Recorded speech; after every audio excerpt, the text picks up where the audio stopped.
అంకము చేరి శైలతనయాస్తన దుగ్ధములానువేళ బాల్యాంక విచేష్ట తుండమున నవలిచన్ గబళింపబోయి ఆ వంక కుచంబుగానక హైవల్లభుహారముగాంచి వే మృణాలంకుర శంకనంటడు గజాస్యుని కొల్తునభీష్ట సిద్ధికై పుట్టంబుట్ట శరంబునన్ మొలవ నంభోయాన పాత్రంబునన్ నెట్టంగల్గను గాళి కొల్వను పురాణింబందురంకొండి మీదట్టే వెంట చరింతు తత్సరణి నాకీవమ్మ యోయమ్మ మేల్పట్టున్నా కగుమమ్మ నమ్మితి జుమే బ్రాహ్మీ దయాంబోనిధి నమ శివాభ్యాం నవయౌవనాభ్యాం పరస్పరాశ్లిష్టవపుర్ధరాభ్యాం నగేంద్రకన్యాం వృషకేతనాభ్యాం నమో నమ శంకర పార్వతీభ్యాం గురుపాఠీనమవై జలగ్రహమవై కోలంబవై శ్రీనృకేసరి వై భిక్షుడవై హయాననుడవై ష్మాదేవతా భర్తవై ధరణీనాథుడవై దయాగుణ గణోదారుండవై లోకముల్ పరిరక్షించిన నీకు మృకెదను ఇలా భారంబు వారింపవే కృష్ణద్వైపాయనం వ్యాసం సర్వలోకహితే రతం వేదాబ్జ భాస్కరం వందే శమాది నిలయం మునిం అఖండమండలాకారం వ్యాప్తం ఏన చరాచరం తత్పదం దర్శితం ఏన తస్మై శ్రీ గురవే నమః. ఓం శ్రీ మహాగణాధిపతయే నమః. శ్రీ మహాసరస్వత్యై నమః. శ్రీ ఉమామహేశ్వరాయై నమః. శ్రీకృష్ణ పరబ్రహ్మణే నమః. శ్రీ గురుభ్యో నమః. మాతృదేవో భవ, పితృదేవో భవ, ఆచార్య దేవో భవ, అతిథి దేవో భవ. శ్రీ వినాయక శ్రీవాణి శ్రీలతల్లి శ్రీగిరితనయ శ్రీకంఠ శ్రీనివాస పంకజాసన మిముదొల్త ప్రస్తుతించి వ్రాయభూనితి భక్తితో పద్యములను గీతకారుడు నుడివిన గీత పైన. అందరికీ నమస్కారం. నా భగవద్గీత యూట్యూబ్ ఛానల్కి మీకు అందరికీ సుస్వాగతం. ఇప్పుడు మనం శ్రీమద్ భగవద్గీత 6వ అధ్యాయమైనటువంటి ఆత్మ సంయమ యోగంలో 12వ శ్లోకం వరకు తెలుసుకున్నాము. 13వ శ్లోకం నుంచి ఈ భాగంలో తెలుసుకుందాం. అయితే ఇంతవరకు ఈ 6వ అధ్యాయంలో ఏం జరిగిందనేది ఒకసారి వెనక్కి మనం చూసుకున్నట్టయితే, శ్రీకృష్ణ పరమాత్మ అర్జునుడితో చెప్తున్నాడు, కర్మఫలాల్ని కోరకుండా ఎవరైతే కర్తవ్యాల్ని ఆచరిస్తారో అతడే సన్యాసి, అతడే యోగి. అంతేగాని అగ్నిహోత్రాన్ని కానీ తపస్సుని దానాన్ని ఇలాంటి కర్మల్ని త్యజించినవాడు, వదిలిపెట్టినవాడు సన్యాసి యోగి కాడు.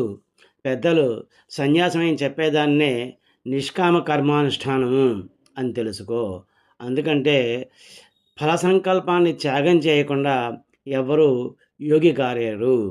ఫల సంకల్ప త్యాగం ఈ సన్యాసికి కర్మయోగికి ఇద్దరికి సమానమే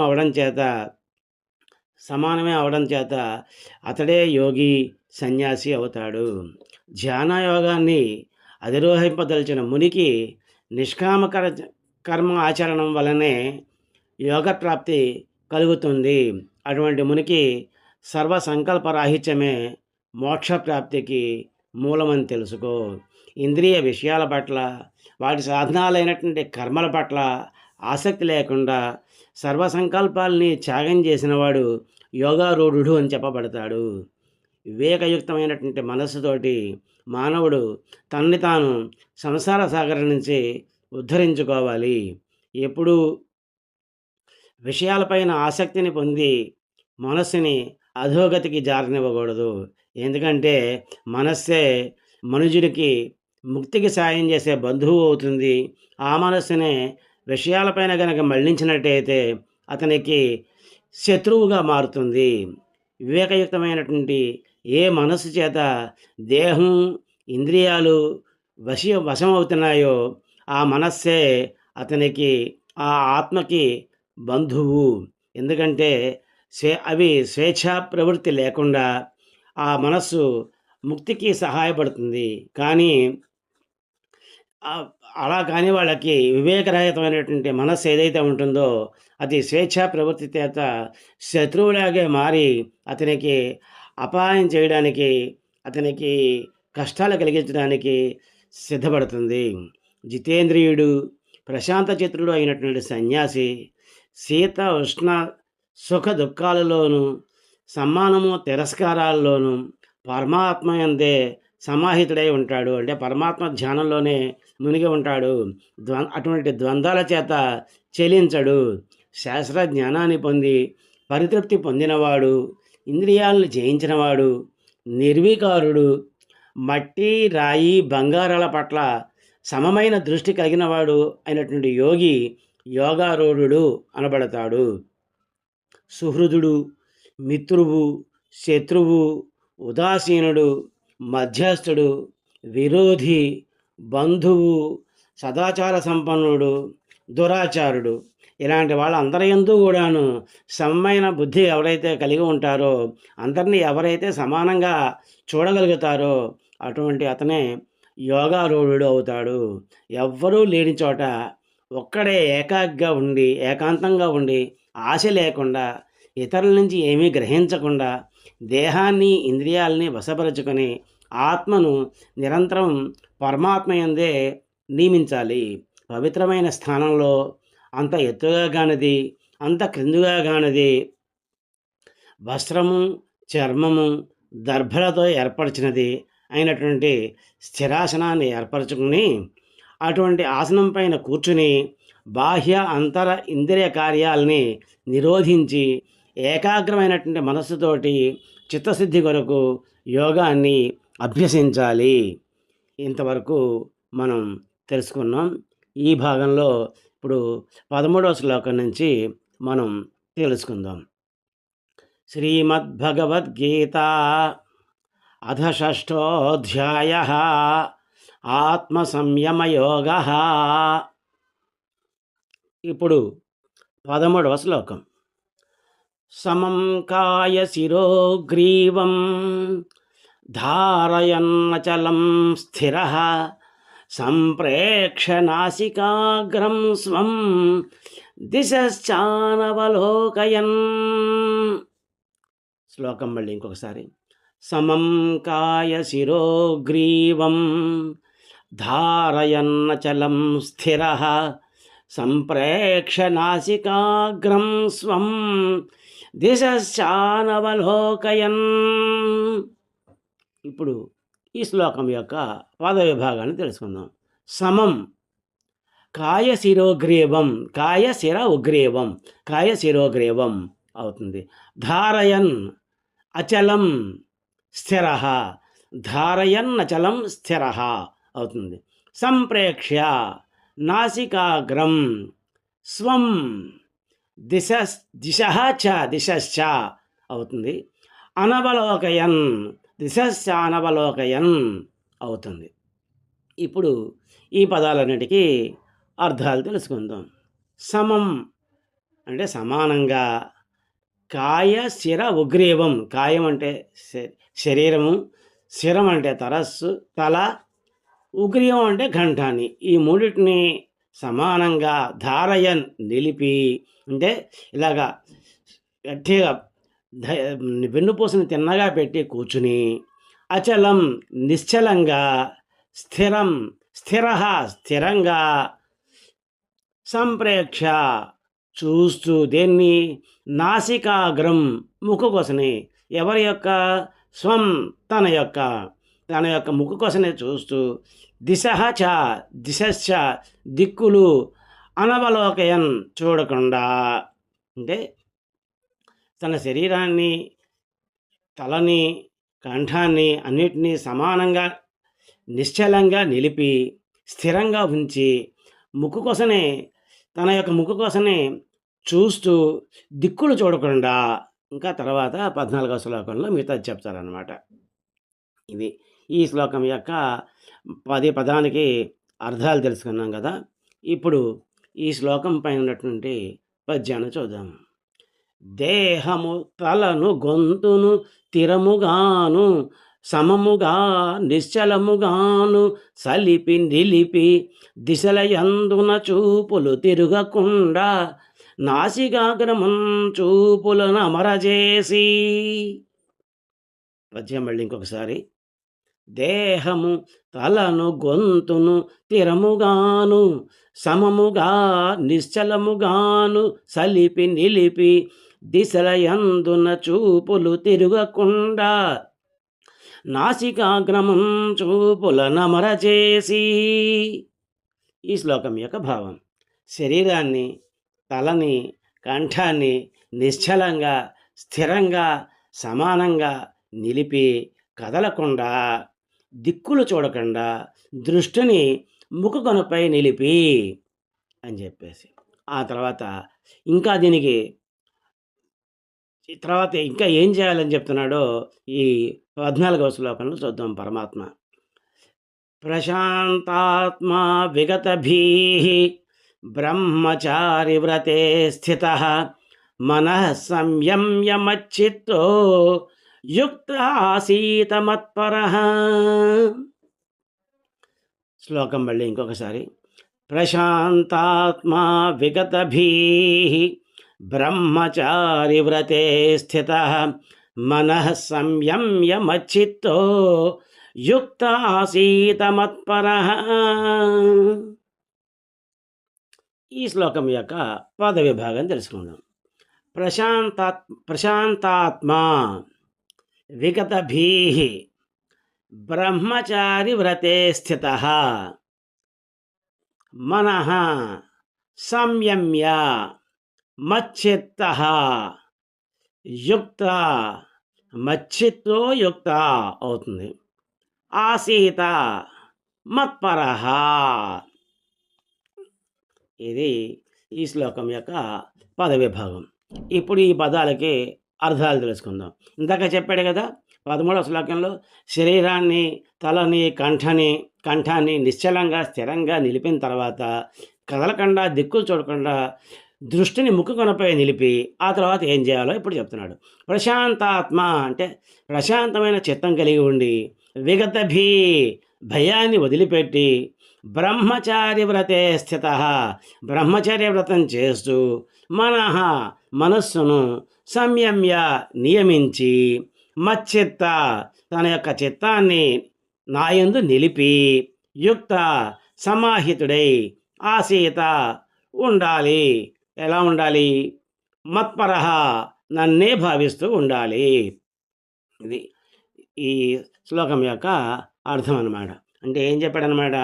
ముందు నుంచి మనం చూసుకున్నట్టయితే ఒకసారి ఈ మరీ ఎత్తుగాను లేకుండాను, మరీ పల్లంగాను లేకుండాను పవిత్రమైన స్థలంలో ఏకాంతంగా ఇతరుల నుంచి ఏమీ గ్రహించకుండా, ఆశ లేకుండా, దేహాన్ని, ఇంద్రియాలని వశపరుచుకొని ఆత్మను పరమాత్మనందే నిలుపుతూ పవిత్రమైన స్థానంలో అంతగా ఎత్తుగానది, అంతగా క్రిందిగా కానిది, దర్భలు, చర్మము, వస్త్రము పరిచినది. చర్మం అంటే కృష్ణజింక చర్మం అన్నమాట. అటువంటి దర్భలతో ఏర్పరిచినటువంటి స్థిరాసనాన్ని ఏర్పరచుకొని ఆ తర్వాత ఏం చేయాలి? అటువంటి ఆసన పైన కూర్చుని బాహ్యమైనటువంటివి మనసులో ఉండేటువంటి ఇంద్రియ కార్యాలన్నింటినీ నిరోధించి మనస్సుని ఏకాగ్రంగా ఉంచుకొని చిత్తశుద్ధి కోసమని యోగాన్ని అభ్యసించాలి. అలా అభ్యసించేటప్పుడు ఎలా ఉండాలి? శరీరం, తల, కంఠం అన్నీ కూడా నిశ్చలంగా, స్థిరంగా, సమానంగా ఉండి కదలకుండా, దిక్కులు చూడకుండా, దృష్టిని ముక్కుకొనపై నిలిపి, ప్రశాంత చిత్తంతో భయం లేకుండా బ్రహ్మచర్య వ్రతం పాటిస్తూ మనస్సుని నియమించి, ఎక్కడ నియమించాలి? మా చిత్తాన్ని నాయందు నియమించి నన్నే భావిస్తూ సమాహితుడై ఉండాలి అని చెప్పేసి చెప్తున్నాడు. ఈ శ్లోకం పైన ఉన్నటువంటి పద్యాన్ని ఇప్పుడు చూద్దాం. శాంత చిత్తమున భయము వదలి నరుడు బ్రహ్మచర్య వ్రతంబును వదలకుండా మనసు గెలుచుచు నాపైన మనసు నుంచి నేనే తనకు గతి అనుచు నెంచవలయు. పద్యం మళ్ళీ ఇంకొకసారి.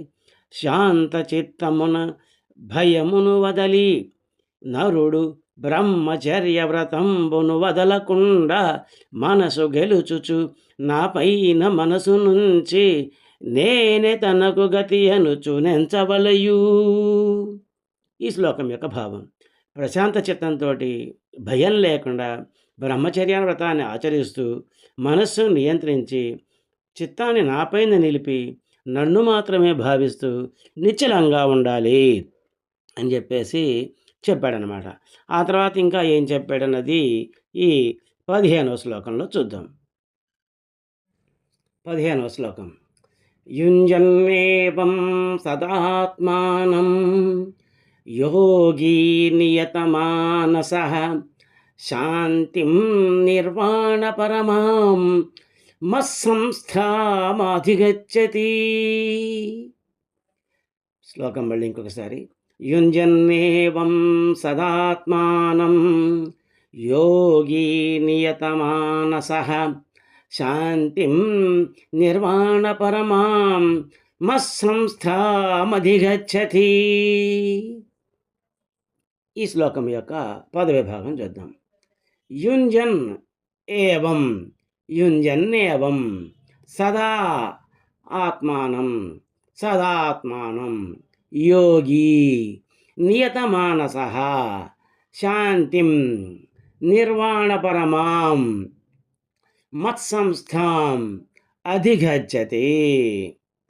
ఇది ఈ శ్లోకం యొక్క పదవిభాగం. ఇప్పుడు ఈ పదాలకి అర్థాలు తెలుసుకుందాం. యుంజన్ సమాధానపరుస్తూ, ఏవం ఇట్లు ఈ విధంగా, అంటే పైన చెప్పిన 13, 14 శ్లోకాల్లో చెప్పినట్టుగా సమాధానపరుస్తూ నిరంతరం, సదా నిరంతరం, అలా నిరంతరం సమాధానపరుస్తూ దేన్ని? ఆత్మానం మనస్సుని సమాధానపరుస్తూ, యోగి యోగి నియతమానసః నియంత్రించినటువంటి మనస్సు గలవాడే, శాంతిం శాంతిని, నిర్వాణ పరమాం పరమాం నిర్వాణం అంటే ఉత్తమమైనటువంటి మోక్షాన్ని, మత్సంస్థాం నా అధీనమైనటువంటి ఉత్తమమైనటువంటి మోక్షాన్ని అధిగచ్చతి పొందుతాడు అని చెప్పేసి చెప్తున్నాడు అనమాట. ఏంటనమాట?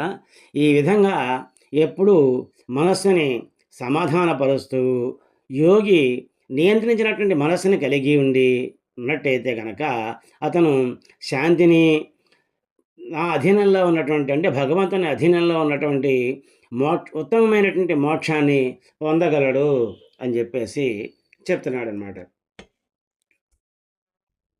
ఇలా చెప్పంగానే అందరికీ అనుమానం రావచ్చు.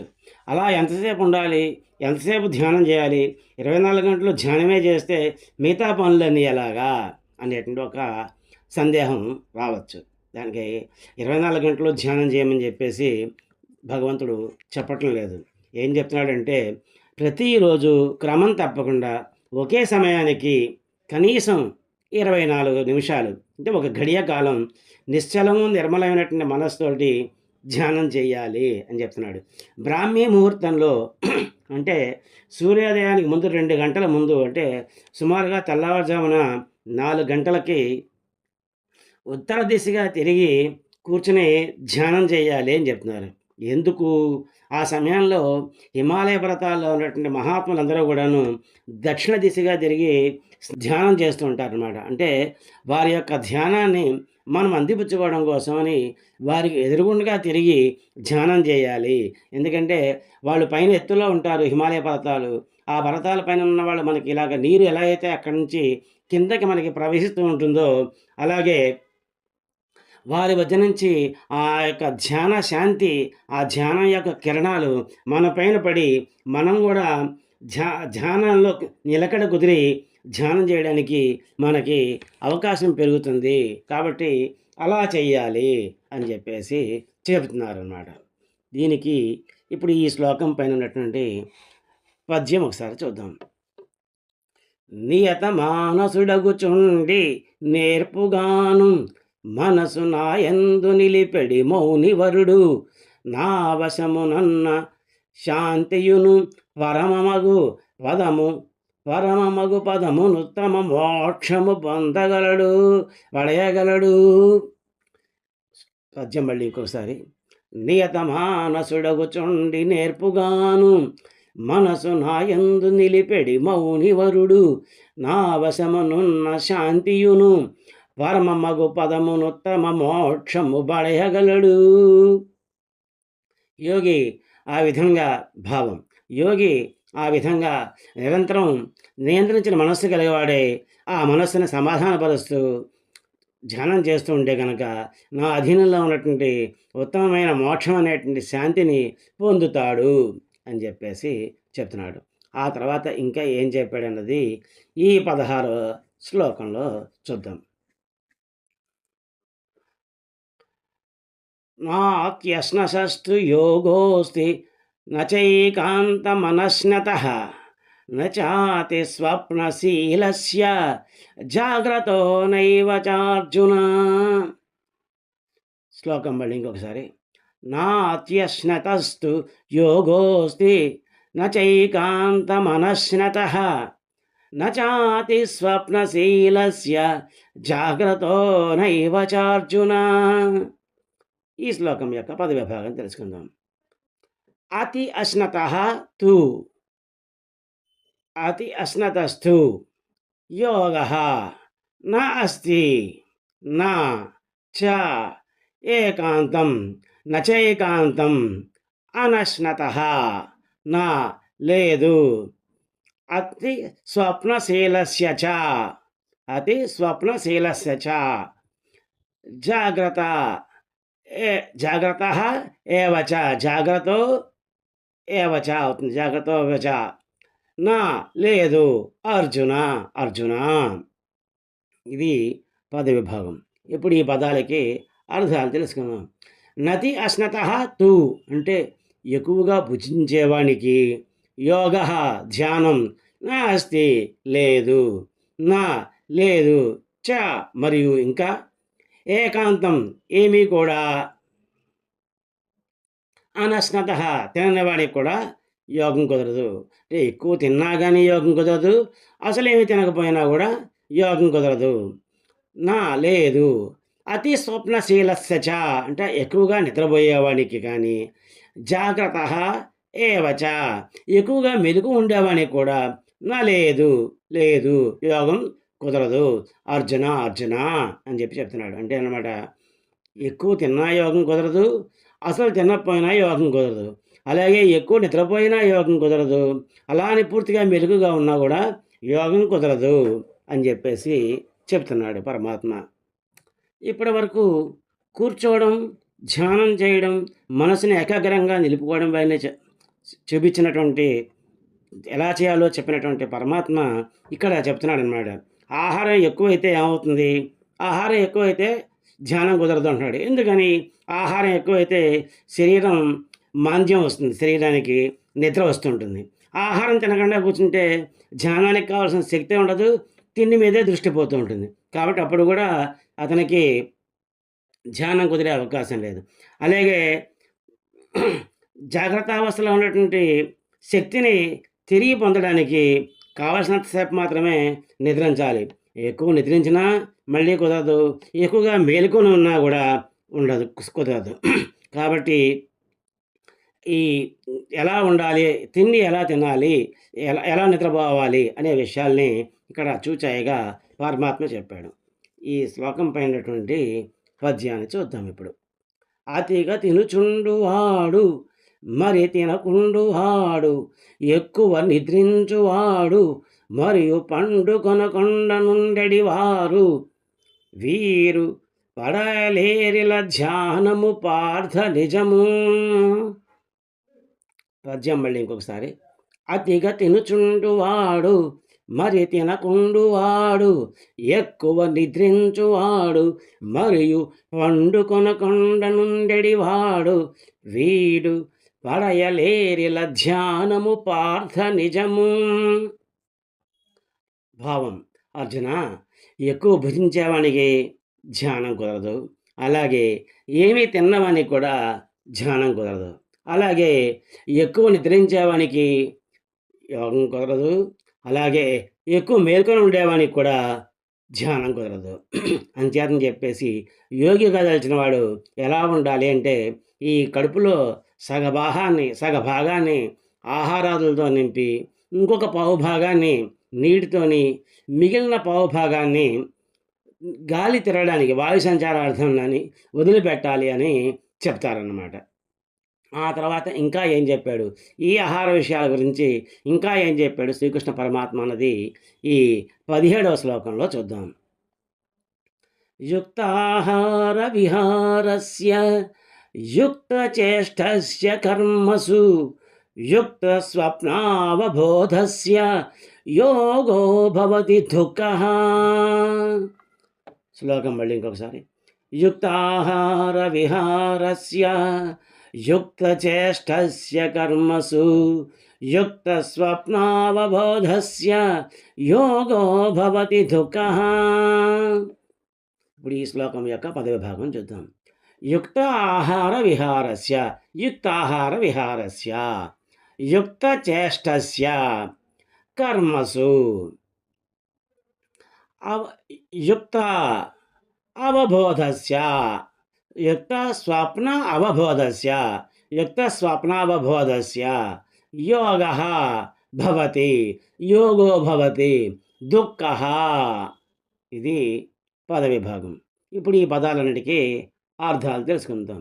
యుక్త ఆహార విహారస్య అంటే పైన చెప్పినట్టుగా ఎక్కువ తినకుండాను అలాని మానేసినట్టుగా కాకుండా పరిమితమైనటువంటి ఆహార నియమాల్ని పాటిస్తూ, యుక్త చేష్టస్య ఎంత ప్రయత్నం చేయాలో అంత ప్రయత్నం చేస్తూ, దేనిలో జపము తపము మొదలైనటువంటి కర్మలన్నిటిలోనూ ఎంత ప్రయత్నం చేయాలో నియమించినటువంటి ప్రయత్నాన్ని చేస్తూ, యుక్త స్వప్న అవబోధస్య అంటే పరిమితమైనటువంటి నిద్ర, పరిమితమైనటువంటి జాగరణ కలిగి ఉన్నట్టయితే కనుక అటువంటి వానికి సంసార దుఃఖనాశనం అయినటువంటి యోగం భవతి కలుగుతుంది. యోగ ధ్యానం, దుఃఖ సంసార నాశకమైనటువంటి భవతి కలుగుతుంది అని చెప్పాడు. అంటే ఏంటనమాట, యుక్త పరిమితమైనటువంటి ఆహార విహారాలు పైన శ్లోకంలో చెప్పినట్టుగా ఎంత తినాలో చెప్పారు కదా, అలాగే నియమితమైనటువంటి ప్రయత్నం చేస్తూ జపము తపము మొదలైన కర్మలన్నీ చేస్తూ పరిమితమైనటువంటి నిద్ర జాగరణలు చేస్తూ ఎవరైతే ఉంటారో అటువంటి అతనికి సంసార దుఃఖనాశనమైనటువంటి ధ్యానం కలుగుతుంది అని చెప్తున్నాడు అన్నమాట. ఇప్పుడు ఈ శ్లోకం పైన ఉన్నటువంటి పద్యాన్ని చూద్దాం. తగిన ఆహారమును మరి తగిన విధమైన విహారమును జపము ఇంక తపము కర్మలందున తగిన జాగరణ నిద్ర ఉన్న కర్మలందున తగిన జాగరణ నిద్రయున్న కలుగును సుఖమగు యోగ సిద్ధి. పద్యం మళ్ళీ ఇంకొకసారి. తగిన ఆహారమును మరి తగిన విధమైన విహారమును జపము ఇంక తపము కర్మలందున తగిన జాగరణ నిద్రయున్న కలుగును సుఖమగు యోగ సిద్ధి.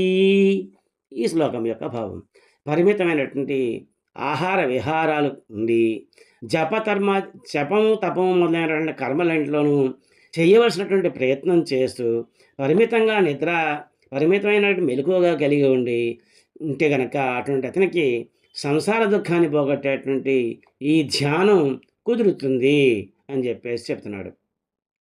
ఆ తర్వాత ఇంకా ఏం చెప్పాడు అన్నది ఈ 18వ శ్లోకంలో చూద్దాం. యదా వినియతం చిత్తం ఆత్మన్యేవావతిష్ఠతే నిస్పృహ సర్వకామేభ్యో యుక్త ఇత్యుచ్యతే తదా. శ్లోకం మళ్ళీ ఇంకొకసారి. యదా వినియతం చిత్తం ఆత్మన్యేవావతిష్ఠతే నిస్పృహ సర్వకామేభ్యో యుక్త ఇత్యుచ్యతే తదా. ఇప్పుడు ఈ శ్లోకం యొక్క పదవి భాగం. యదా వినియతం చిత్తం ఆత్మని ఏవ అవతిష్టతే, చిత్తం ఆత్మన్యేవ తిష్టతే అవుతుంది. నిస్పృహ సర్వకామేభ్య యుక్త, సర్వకామేభ్యో యుక్త అవుతుంది. ఇది ఉచ్యతే, ఇత్యుచ్యతే తదా. అది ఈ శ్లోకం యొక్క పద విభాగం. ఇప్పుడు ఈ శ్లోకంలో ఉన్నటువంటి ఈ పదాలన్నిటికీ అర్థాలు తెలుసుకుందాం. యదా ఎప్పుడైతే వినియతం నియమింపబడిన చిత్తం మనస్సు ఆత్మని ఏవ ఆత్మయందే అవతిష్టతో వెలిసి ఉంటుందో, నిస్పృహ కోరికలు లేనివాడే, సర్వకామ్యేభ్య అన్ని కోరికల నుండి విముక్త యోగి ఇతి అని ఉచ్యతే చెప్పబడుతుంది. తదా అప్పుడు అంటే ఏంటనమాట, ఎప్పుడైతే నీ చిత్తాన్ని మనస్సుని ఆత్మయందే నిలబెట్టి ఉంచుతాడో, కోరికలన్నిటి నుంచి కోరికలపైన ఎటువంటి స్పృహ లేకుండా ఉంటాడో, ఎటువంటి కోరిక లేకుండా ఉంటాడో, అటువంటి అప్పుడు ఆ యోగికి అతన్ని యోగి అని చెప్పబడతాడు అని చెప్పేసి చెప్తున్నారు. ఇప్పుడు పరమాత్మ చెప్తున్నాడు మనస్సుని నిగ్రహించుకోవాలి అని. ఎందుకంటే ఈ విషయాలన్నీ కూడాను మనసుపైనే ప్రభావం చూపిస్తాయి. మనసు ఎలా చెప్తే అలా నడుస్తాయి అన్నమాట. ఆ మనసును కనుక నియమించుకోగలిగినట్టయితే మన దృష్టి ఈ కోరికల మీద వాటి మీదకి వెళ్లకుండా ఉంటుంది. దాన్ని మనోనిగ్రహంతో అలా తగ్గించుకుంటే అప్పుడు మాత్రమే ఆ మనస్సు దీని యోగం పైన కుదురుతుంది అని చెప్పేసి చెప్తున్నాడు అనమాట.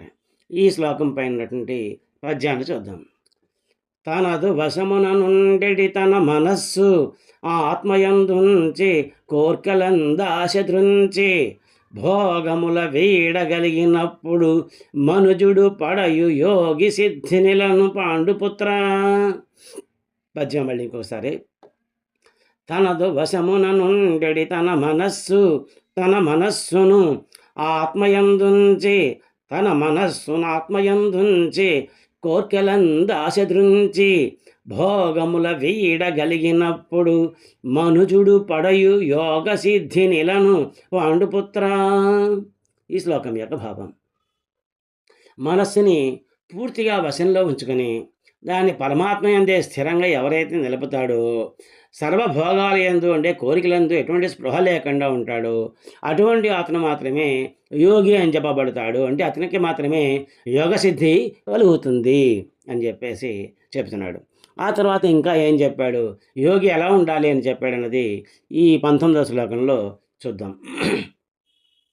యథా దీపో నివాసస్థో నేంగతే సోపమా స్మృతా యోగినో యత చిత్తస్య యుంజతో యోగమాత్మనః. శ్లోకం మళ్ళీ ఇంకొకసారి. యథా దీపో నివాసస్థో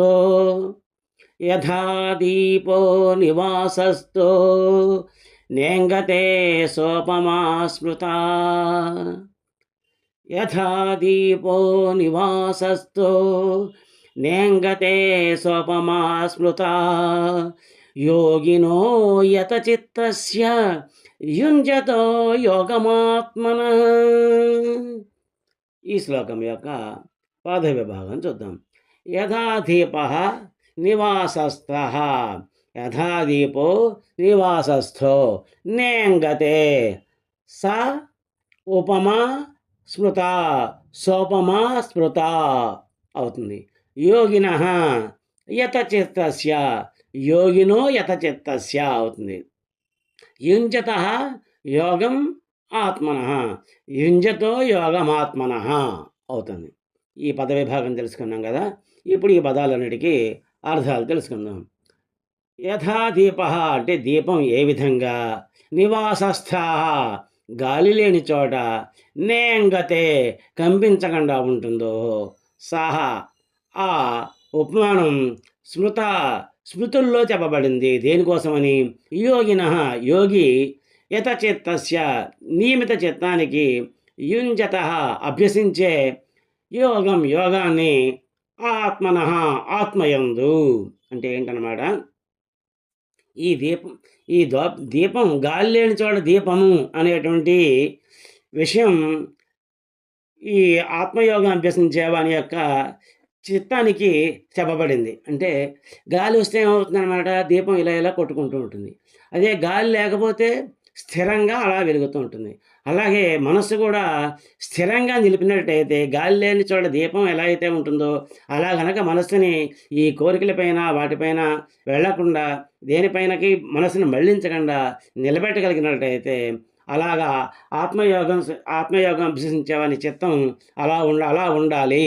అలా ఉంటేనే అతనికి యోగం కుదురుతుంది అని చెప్పేసి స్మృతుల్లో చెప్పబడింది అని చెప్పేసి చెబుతున్నాడు. ఈ శ్లోకం పైన ఉన్నటువంటి పద్యాన్ని ఇప్పుడు చూద్దాం. నియమిత మనసునన్ యోగనిష్ఠతోడ ఉండు యోగి యొక్క ఆత్మ అట్లుండు గాలి లేని చోటు నెన్నడును చెలింపకుండా అచలమగు దీపశిఖ వలె నరవరేణ్య. నియమిత మనసునన్ యోగనిష్ఠతోడను ఉండు యోగి యొక్క ఆత్మనట్లుండును గాలి లేని చోటు ఎన్నడును చెలింపకుండను అచలమగు దీపశిఖవలె నరవరేణ్య.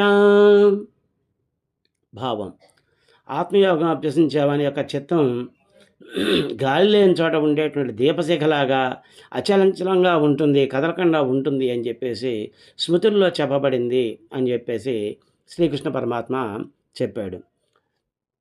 ఈ భాగంలో ఇంతవరకు తెలుసుకున్నాం.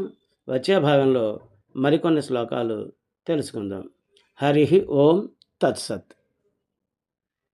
గీతాశాస్త్రమిదం పుణ్యం యః పఠేః ప్రయతః పుమాన్ విష్ణోః పదమవాప్నోతి భయశోకాదివర్జితః. ఈ గీతాశాస్త్రాన్ని ఎవరు పఠిస్తారో వారు భయము శోకము లేకుండా విష్ణు సాయుధ్యమును పొందుతారు. అసతోమా సద్గమయ తమసోమా జ్యోతిర్గమయ మృత్యోర్మా అమృతంగమయ. ఓం శాంతి శాంతి శాంతి. ఓం యదక్షరపదభ్రష్టం మాత్రాహీనం చ యద్భవేత్ తత్సర్వం క్షమ్యతాం దేవా నారాయణ నమోస్తుతే. విసర్గబిందు మాత్రాని పదపాదాక్షరాణి చ న్యూనాని చాతిరిక్తాని క్షమస్వ పురుషోత్తమ. కాయేన వాచా మనసేంద్రియైర్వా బుద్ధ్యాత్మనా వా ప్రకృతే స్వభావాత్ కరోమి యజ్జత్ సకలం పరస్మై నారాయణాయైతి సమర్పయామి. శ్రీమన్నారాయణాయైతి సమర్పయామి. సర్వే భవంతి సుఖినః, సర్వే సంతు నిరామయాః, సర్వే భద్రాణి పశ్యంతు, మా కశ్చిత్ దుఃఖభాగ్ భవేత్. శ్రియః కాంతాయ కళ్యాణ నిధయే ధీనాం శ్రీ వెంకట నివాసాయ శ్రీనివాసాయ మంగళం. మంగళం కోసలేంద్రాయ మహనీయ గుణాత్మనే చక్రవర్తి తనూజాయ సార్వభౌమాయ మంగళం. ఉమాకాంతాయ కాంతాయ కామితార్థప్రదాయినే శ్రీగిరీశాయ దేవాయ మల్లినాథాయ మంగళం. ఓం ఏతత్సర్వం శ్రీహరిహర పరబ్రహ్మార్పణమస్తు.